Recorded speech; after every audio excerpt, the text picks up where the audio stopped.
like to splurge, but I do have it is on my my wish list to eventually get a real one because um, I'm pretty sure the real one works a whole lot better than my phones. One night we had the app going and the Ovilus 5 at this at the I think it was the last guest we had on here. We were at an investigation at this museum with Kim Johnston, and they had the Ovilus app and the Ovilus 5, and there was a doll there that they call Harriet, and it said Harriet like 3 times on the iOvilus, and it said Harriet once on the 5. Oh wow! And that was Dude, pretty that's insane. That Dude, was like, that's insane. yeah, that was wild, and I was always curious. I was always looking to compare, like run them side by side to see if it's registering the energy the same way. That's awesome, man. That you got that. That is awesome. Because that's the thing. Like Bill Chappell has a great reputation. So when I saw if he put his name on the iOvilus, like to me, I'm like, well, I'll pay. I think it was like $4.99 or whatever. I was like, I'll pay $4.99. yeah, For still Ovilus, but some of these other apps, I'm just like, I don't know about that. You know, obviously you have like your ghost radars and stuff, and that's more of like a more for entertainment. Fun. Right. Scared, you know, if you're a young kid scaring yourself or you know, stuff like that. But there are, you know, I know how Paranormal have some apps out there. I've never really played with any of them because they're pretty expensive. I think they're like $40 or $50 his apps. I've never messed around with these. What was it, like the SCD-1 or something like that? Yeah, you ever use those? I used the SCD-1, and there's like this bank side on there where it just plays like the sound, pretty much like most of the newer Ghostbox apps. Like it'll just play a bank of sounds.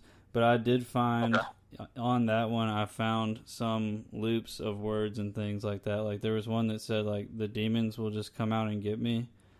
And when I first heard it, it brought tears to my eyes because I thought it was a legit EVP. Right.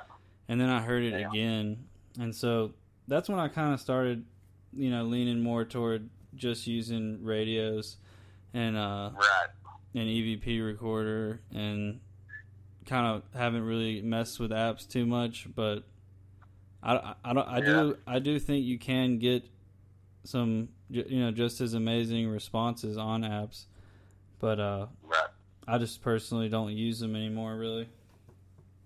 Yeah, I'm the same way. I got my iOvilus until I get a real one. But besides that, I just have my spirit box and my EVP recorders, and I don't even really use my K2 meter anymore because I don't know if that even works. I've had responses with it, but I don't know. I'm very skeptical of the K2, but I still use. You know, I bring it with me everywhere, but I don't. I've never really successfully opened up a line of communication with it, like you see on TV shows where you ask yes or no questions and it lights up and stuff like that. I've never had much success that way. We've had some success with the REM pods, but yeah, I don't use my K2 too much either. I like the Mel meter because it has the temperature on it as well. And yeah, that's an awesome device. I want to get the one that has the REM pod on the Mel meter. And that one's... Yeah, it's built right into it, yep. And there's another device that JP has over at Just Paranormal, the ED or ED Plus. Mm-hmm, yep. EDI. That device looks pretty sick, too. I think that has temperature, K2. I think vibrations. So that's a pretty sweet-looking tool to have. And just the more you have in one device, the less you have to carry around with you. I like that. True, and I like. Did you see in that one? I can't remember which video of his, but they like lined up. I think they lined up like 4 or 5 of those down a hallway, so that they could kind of see if any spirit or anything disrupted them all in the line, like walking through or anything like that. And I thought that was pretty cool. Yeah, I got a big one of those. I just ordered a new light. I got a Sony IR booster for my camera, and it works great for close quarters, but like for sanatoriums, like those long 100-foot hallways, I needed something a little bit more powerful. Definitely. So I just ordered one from Colorado, what is it, Colorado Paratech, something like that. Yeah, I've heard good things about them. It was affordable. That's why I went with it. It was only like $50. Yeah. It's supposedly up to 90 feet, I think, and there's no dimmer on it. That's the only downside. So I'm not sure what it's going to be like if I'm pointing the camera at myself with no dimmer. So it might be. I'll know in a couple of days when I get it. I'm going to do a little unboxing video. I think give him a shout out.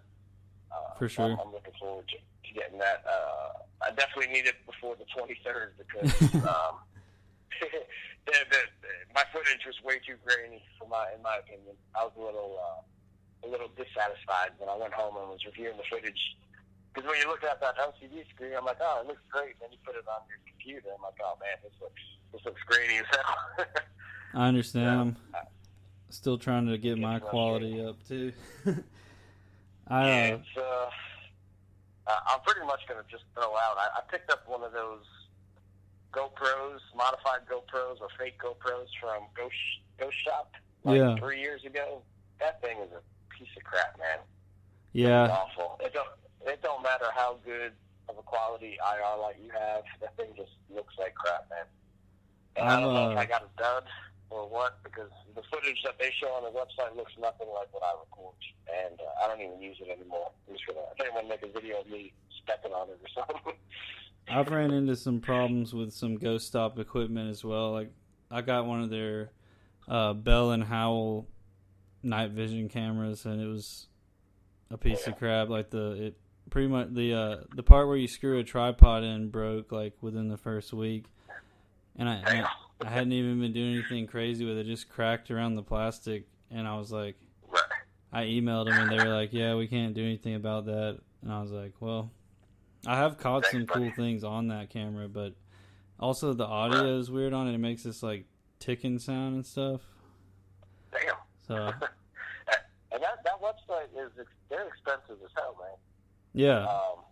That's why it's fresh. I paid $150 for a fake GoPro that was modified, and you could pick up a SJ cam for like $50 or $60 on Amazon, and just remove the filter yourself. Mm-hmm. What's it? Shaggy and J-Lo over at Paranormal, they got their own tutorials on how to do it. Yep. Those guys are awesome. Modifying you seen those new cameras they have? They're pretty sweet looking. The Zoom camera? Zoom, yeah, those are awesome. And they said the audio is better. Yeah, the audio is awesome. Which is great for EVPs, because to have a small GoPro camera like that, that's usually the downfall is the audio on those cameras. So having that microphone on there is a huge plus. I think he's selling one right now for $150 on his eBay site. Nice. It's already modified. I'm thinking about picking one up from him. I don't want to modify it myself, and he's already got the experience. He's been doing it for years. Yeah, he's great. I'm just gonna pay him to do it for me, which is awesome. He's one of those people who, like, anytime I have like a tech question about cameras or anything, like I'll message him usually. There's a few other people. Yeah, he's the tech guru, man. He's got a ton of videos, like building your own IR lights. They had like hats with IR lights built into them, which is awesome. He's definitely creative, and he can save you a ton of money if you watch a few of his tutorials, which is awesome. Yep. So, what would whatever. Oh wait, what? I was gonna ask you what initially got you into the paranormal. I don't know if you've ever talked about that before. Yeah, well, initially, like when I was a kid, I had some experiences. Like, for instance, when I was, I want to say I was probably 10 or 11, maybe younger, but I woke up one night and saw a man sitting in the rocking chair in my room, and I didn't get any bad vibes or anything. Like, I felt safe around him. I felt like it was maybe my grandfather or someone who was related to me. And, like, I got up and I walked over to sit, like I was going to sit on his lap, and then I, like, fell through and hit the bottom of the chair. And that was, like, one of the first experiences I remember where I was like, what did I just see? Like, what just happened? And and then from then on out, I had always been interested in, like, the shows, the books, specifically, you know, spirits and cryptozoology. Like, I've always been pretty obsessed with, like, Bigfoot, werewolves, and things like that. And as I got older, I just kind of started getting more into the investigation side. Started out just by going out to, like, graveyards at night with friends and snapping some pictures and EVP recorder, and kind of evolved from there. What about you, though? That's awesome, man. For me, it was my grandparents' house that they had in Hollis, Queens, was allegedly haunted. And as a kid, I would hear stories from my dad, and all his brothers and sisters, all my aunts and uncles would tell these crazy stories about some of the stuff they experienced there. So as a child, I was terrified of this house. Mm-hmm. But just to give you one example, when they went to purchase the house, they went with a realtor. And my grandfather looked up. It was a big, like, Victorian-style house. And he looked up into the attic window, and he saw, like, a young girl with a Raggedy Ann doll looking out the window. So he went into the house with my grandma, and they're walking. And my grandfather was, like, looking around the house. He's like, well, where's the family right now? And the realtor's like, well, the house is vacant. And he's like, no, it's not. I saw somebody up in the attic. So they went upstairs to the attic, and the doll was completely on the other side of the house. And my grandfather was, like, shaking his head. He's like, well, I just saw someone holding a doll looking out the window. And that's one story. And they've seen people in there taking baths in the bathtub, getting ready in front of a mirror. Like, a lot of it sounded like residual haunting, where they weren't interacting. It was just people replaying their lives over and over again. Mm-hmm. And so, as a child, I remember spending my summers at their house, and I was terrified because, of course, my uncles would play pranks on us, you know, and scare us even more. And I was just terrified of the house. And as I got older, like my sister was experiencing some stuff. She had a friend that committed suicide, and I remember my grandmother was over our house one time, and she thought she saw me go into the basement of the house, and then I came walking out of my bedroom. My grandma's like, when did you come back up from the basement? I was like, I was never in the basement. And my sister started, like, freaking out. She's like, well, what did he look like? And she's like, well, he was wearing, like, an orange shirt and an orange hat. And my sister started, like, hysterical. Yeah, she was, like, hysterical crying. She's like, well, that's what he was wearing when he killed himself. And then she started experiencing, like, seeing him in the house and seeing him crawling on the ceilings and stuff. So I was terrified. I was, like, 15 years old. I was like, nope. Yeah. Yeah. And then my very first experience myself, I was, like, 16 or 17, and I ended up having sleep paralysis. And there was a shadow figure in the room with me that was, like, completely blocking out my bedroom door. Mm-hmm. And I couldn't move. I was wide awake. I just could not move. And it was morning, so the room was bright. It wasn't like it was the middle of the night and it was a dream. It was clear as day. There was probably like 8 or 9 in the morning. I was wide awake, couldn't move, and there was a huge figure standing in my room. And the only way I got it to go away was I started praying. Once I started praying, it went away. After that, I was like, I need to do something with paranormal. But that was way before the days of YouTube and way before the days of video editing and stuff like that. So if you wanted to edit video, you needed like a full studio. You know, yeah. In the 90s, you know, like everything was VHS. And so I just never, you know, I never wanted to video it. I just wanted to see something for myself. And I experienced a few things later on in my life as well after I started having kids also.